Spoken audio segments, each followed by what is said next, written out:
High guys, நான் தான் உங்கள் ஹரின் ஹெச்பி. இந்த வீடியோ எதுக்குன்னு பார்த்தீங்கன்னா, மார்க்கெட்டில் என்ன தான் டவுன்ஃபால் ஆகணும் சரி, எங்கே தான் போனாலும் சரி, நம்மளை எப்படி இருந்தாலும் நம்மளை வந்து ஸ்டாப் லாஸ் அடிக்கிறதும் இந்த மாதிரி தாங்க. நீங்கள் ஒரு என்ட்ரி எடுத்தாலே ஸ்டாப் லாஸ் அடிப்பானுங்க.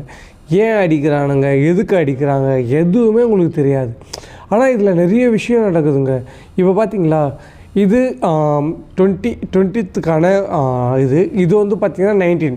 இந்த 19ல் நம்ம பார்த்திங்கன்னா நீங்கள் நார்மலாகவே ஒரு என்ட்ரி ஆகிருப்பீங்க, ஓகேங்களா. இந்த வீடியோவில் பார்த்திங்கன்னா ஒரு சின்ன ஒரு ஸ்ட்ராட்டஜி.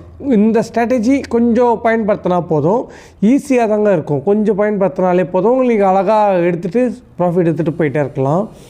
இது எப்படின்னு இருக்குன்னு பார்த்திங்கன்னா, ஃபஸ்ட்டு மார்க்கெட் ஓப்பன் ஆகும்போது ஃபஸ்ட்டு நம்ம எடுக்கவே கூடாது. எந்த ஒரு என்ட்ரியும் எடுக்கவும் கூடாது. அதுக்கப்புறம் தான் நம்மளுக்கு என்ட்ரியே கிடைக்கும். அது எப்போ கிடைக்கும்னா, கொஞ்சம் வெயிட் பண்ணி பார்க்கணும். ஃபஸ்ட்டு மார்க்கெட் எத்தவொடனே யாருக்குமே சீக்கிரமாக என்ட்ரின்ற விஷயமே கிடைக்காதுங்க. அது எவ்வளோ பெரிய ஆளாக இருந்தாலும் சரி, அவங்க எடுப்பாங்க, மறுபடியும் அவங்க ஸ்டாப் லாஸ் அடிச்சுட்டு தான் வெளியே வருவாங்க. அதனால் நான் என்ன சொல்ல வரேன்னா, நீங்கள் ஒரு காலங்கத்தால் ஒரு என்ட்ரி எடுக்கிறீங்கன்னா வெயிட் பண்ணி என்ட்ரி எடுங்க. அப்போ தான் உங்களுக்கு கரெக்டாக இருக்கும். ஏன்னா இப்போ பாருங்களேன், மார்க்கெட் என்ன ஆகுது, ஃபுல்லாகவே ஃபுல் டவுன் ஆகிடுச்சு. அவங்க டவுன் பண்ணிட்டாங்கன்னு சொல்லிவிட்டு நம்ம எதுவுமே பண்ணாமல் இருக்கக்கூடாது. மார்க்கெட்டில் ஃபஸ்ட்டு நம்ம என்ன பண்ணணுன்னா, மார்க்கெட்டில் வந்து பார்க்கணும். ஃபஸ்ட்டு கேண்டில் 5 minutes கேண்டிலோ அந்த மாதிரி பார்க்கணும். அது மாதிரி பார்த்துட்டோன்னு வச்சுக்கலாம், ஆட்டோமேட்டிக்காக நம்மளுக்கு கேண்டில் இதுதான் விஷயம், இதுதான் நடக்க போகுதுன்னு சொல்லிவிட்டு நீங்கள் சைலண்ட்டாக இருக்கணும் ஃபஸ்ட்டு. அதுக்கப்புறம் தான் நம்ம ஒர்க்கே பண்ணணும். இந்த ட்ரெண்ட் லைனு, சப்போர்ட் லைனு அந்த மாதிரிலாம் நான் இதெல்லாம் சொல்லிக் கொடுக்குறதில்ல. எனக்கு அந்த சப்போர்ட் லைன்லாம் எனக்கு சுத்தமாக இன்ட்ரெஸ்ட் இல்லை. ஜஸ்ட்டு சும்மா ஒரு இதுவாக வேணால் பார்த்துக்கலாம். ஃபஸ்ட்டு மார்க்கெட்டை வாட்சிங் பண்ணுங்கள். வாட்சிங் பண்ணால் தான் உங்களுக்கு அதோட விஷயம் தெரியும். நீங்கள் அது எதுவுமே பண்ணாமல், எந்த இதுவும் செய்யாமல் மார்க்கெட் நல்லா போகுது, அதுக்கப்புறம் தான் உங்களுக்கு சில விஷயமே புரிய ஆரம்பிக்கும். நீங்கள் இப்போ பார்த்தீங்களா, இந்த மார்க்கெட் வந்து எல்லாருமே சொல்லுவாங்க, ப்ரீவியஸ் மார்க்கெட்டில் எப்படி ஒர்க் ஆகணும், இந்த மார்க்கெட்டில் எப்படி ஒர்க் ஆகணும் அப்படின்னு சொல்லிட்டு. ஆனால் ப்ரீவியஸ் மார்க்கெட்டோட ஃபஸ்ட்டு மார்க்கெட்டு காலைல ஓப்பன் ஆகினாலே ஃபஸ்ட்டு பாருங்கள். ப்ரீவியஸ் மார்க்கெட்லாம் வச்சு தயவுசெய்து பார்க்காதீங்க. ஏன்னா அது பாருங்கள், மார்க்கெட்டு எவ்வளோ தூரம் கீழே இறக்கியிருக்கான். நீங்கள் ப்ரீவியஸ் மார்க்கெட்டை வச்சு எப்படி பார்ப்பீங்க, உங்களுக்கு என்ட்ரியும் கிடைக்காது, எதுவுமே கிடைக்காது. இப்போ பாருங்கள், நான் ஒரு ஸ்ட்ராட்டஜி ஒன்று எடுக்கிறேன். இந்த ஸ்ட்ராட்டஜி உங்களுக்கே செம்ம ஈஸியாக இருக்கும், ஓகேங்களா. இதோ பாருங்கள், அழகாக ஃபெப்ரவரி ட்ரெஸ்மெண்ட், இதுக்கு ஒரு செட்டிங் நாங்கள் வச்சுருக்கோம்.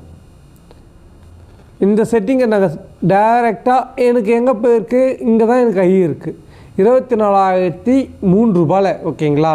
இந்த ஐயை நான் மார்க் பண்ணிட்டேன், ஓகேங்களா. அங்கேருந்து நான் கீழே லோ வச்சிட்டேன். லோ வச்சவனே எனக்கு மார்க்கெட் பார்த்தீங்களா கரெக்டாக எங்கே போயிருக்கு, எனக்கு மார்க்கெட்டு கரெக்டாக எனக்கு மார்க்கெட் எங்கே போயிருக்கு சொல்லுங்கள். இப்போது நான் இங்கே வச்சிட்டேன். இப்போது மார்க்கெட் தூக்கி நான் இங்கே வச்சுருக்கேன்னு வச்சுக்கோங்க. இந்த 1 செகண்ட். இப்போது தூக்கின்னு வந்து நான் வந்து இங்கே வச்சுருக்கேன். இந்த ஐ2 இந்த லோவுக்கு வச்சுருக்கேன். இப்போது என்னோடய மார்க்கெட்டு எங்கே ரிவர்ஸ் ஆகிருக்குன்னு பார்த்தீங்களா, கரெக்டாக பார்த்தீங்கன்னா 0.3882 தான் இதாகிருக்கு. அதே மாதிரி பார்த்திங்கன்னா 0.22036 அது வரைக்கும் தான் இதாக இருக்குது. அப்போ என்ன விஷயம், அப்போது உங்களுக்கு ஈஸியாக புரிஞ்சுருக்கணும். அப்போது இங்கேருந்து மார்க்கெட் திரும்புறதுக்கு வாய்ப்பு இருக்குது அப்படின்ட்டு தான் ஒரு அதுக்கு தான் இந்த ஃபிபொனாச்சி எல்லாம் யூஸ் பண்ணுவாங்க. உங்களுக்கு இந்த ஸ்ட்ராட்டஜிலாம் வேணும்னா கண்டிப்பாக நீங்கள் கமெண்ட் பாக்ஸில் கமெண்ட் பண்ணிங்கன்னா இந்த ஸ்ட்ராட்டஜிக்கான எல்லா டீட்டெயிலும் உங்களுக்கு நான் ஓகேங்களா. இந்த ஸ்ட்ராட்டஜி உங்களுக்கு வேணும்னா கண்டிப்பாக உங்களுக்கு சூப்பராக சொல்லிக் கொடுக்கறதுக்கும் நான் இருக்கேன். இதுக்கப்புறம் நீங்கள் ஒரு இன்ட்ராடேயில் ஒரு டெய்லியும் ஒரு ப்ராஃபிட்டபுளாக இருக்கணும்னா கண்டிப்பாக நீங்கள் நான் ஃபாலோ பண்ணால் இன்னும் நிறைய விஷயங்கள் நான் உங்களுக்கு சிபிஆர்லேருந்து நிறைய விஷயம் இது வந்து சும்மா நான் நார்மலாக சொல்லிகிட்டு இருக்கேன். இதோட இன்னும் நிறைய அட்வான்ஸ்லாம் இருக்குது. நீங்கள் ஃபாலோ பண்ணுங்கள், சப்ஸ்கிரைப் பண்ணுங்கள். ஓகே, வாங்க நெக்ஸ்ட் வீடியோவில் பார்க்கலாம். சப்போர்ட் பண்ணுங்கள். இந்த இதுக்கு நீங்கள் வேணும்னா மறுபடியும் வாங்க பார்க்கலாம். பாய்.